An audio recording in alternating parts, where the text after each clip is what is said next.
Population estudiantine, bonjour. Bienvenue dans cette édition spéciale Grève à l'Université Lyon 2. Tout va de travers, les cours n'ont pas lieu, la fac est bloquée, la présidence passe de mauvaises journées.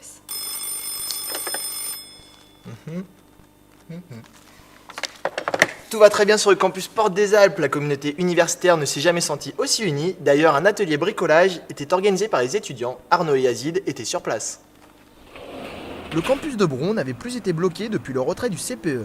À l'évocation de la loi Pécresse relative à l'autonomie des universités, certains étudiants ont remis le couvert.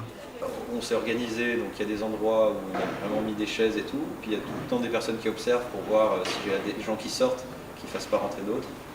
Les bloqueurs étaient à la manœuvre dès 6h30 ce lundi 12 novembre, avant l'arrivée des étudiants et du personnel. Pour pallier à l'arrêt brutal de la faculté, un stand d'information avait été mis en place. On ne dit pas bêtement aux gens qu'ils n'ont pas le droit d'entrer dans la fac, mais on leur explique pourquoi. Le blocage, ça pose question, mais c'est aussi un moyen fort pour exprimer notre avis. Une méthode forte qui a fait ses preuves par le passé, mais qui suscite toujours surprise et mécontentement. Les interrogations sur le vote en AG sont clairement exprimées.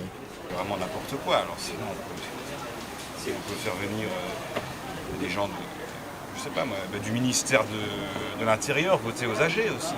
Malgré l'absence du ministère de l'Intérieur, certains étudiants ont réussi à franchir les premiers barrages, mais en vain. Les cours n'avaient pas lieu, bon gré mal gré, un étudiant joyeux s'essaye au Smurf. Lance le Smurf, observe.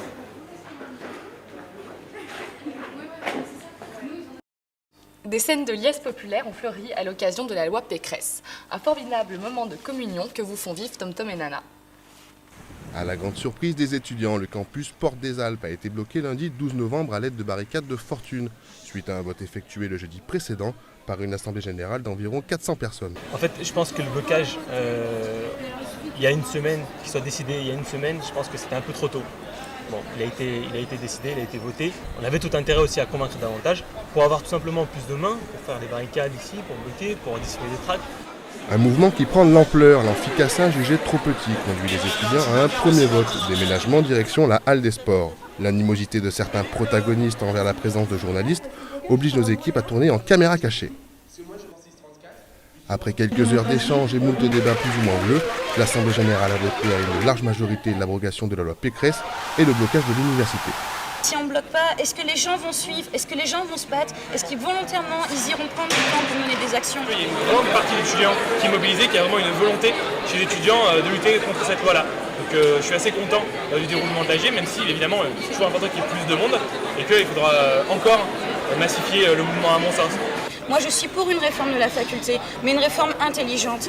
Au-delà des débats, nous pourrons retenir de cette journée la première vraie mobilisation des étudiants du campus avec quelques 1500 participants, une sonnerie de portable un peu bruyante, des clichés de rigueur, un concours d'un siphon fonfon et des envolées lyriques stratosphériques. Gandhi a dit, s'il faut que du sang coule, il faudra que ce soit notre sang, parce que ce qu'on donne maintenant, ça sera pour sauver ce qu'on a plus tard. Suite à cette assemblée générale, une sortie classe verte a été organisée dans les rues de Lyon. Tom et Sélec étaient de la partie. Mercredi 14 novembre, environ 1000 étudiants ont répondu présents à l'appel de la manifestation pour l'abrogation de la loi Pécresse. Une mobilisation moins importante que prévu à la déception de certains participants. J'ai l'impression que tout le monde est un peu... plus personne n'a beaucoup d'espoir en fait. Personne ne pense que ça va changer quoi que ce soit. Et puis pour beaucoup aussi qu'on ne prenne pas non plus vraiment l'enjeu de la loi Pécresse, on les entend dire que c'est pas bien mais ils ne savent pas vraiment pourquoi, du coup ils ne se sentent pas concernés. D'autres, dans le cortège, pensent que cette loi n'est que le début d'une longue série. La mobilisation, je pense que c'est une bonne idée de se bouger un peu pour ce genre de loi. Parce que c'est toujours, on fait passer une loi qui plaît un peu, mais pas trop, et après, au fur et à mesure, on en fait passer des plus graves. Un défilé qui s'est déroulé dans une ambiance bon enfant. Partant de la place Bellecour en direction de l'université Lyon 2 Berge-du-Rhône, le rassemblement a fait une halte devant Lyon 3 Jean Moulin afin de réclamer leur soutien.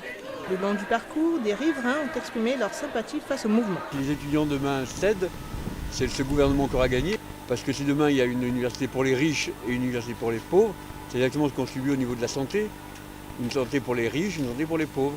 Et je crois que les étudiants, si j'ai un conseil à leur donner, tenez bon et faites-les tomber.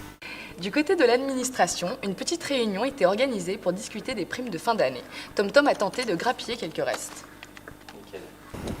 Jeudi 15 novembre, à la grande surprise des étudiants, les grilles du campus Porte des Alpes ainsi que la bibliothèque universitaire étaient fermées.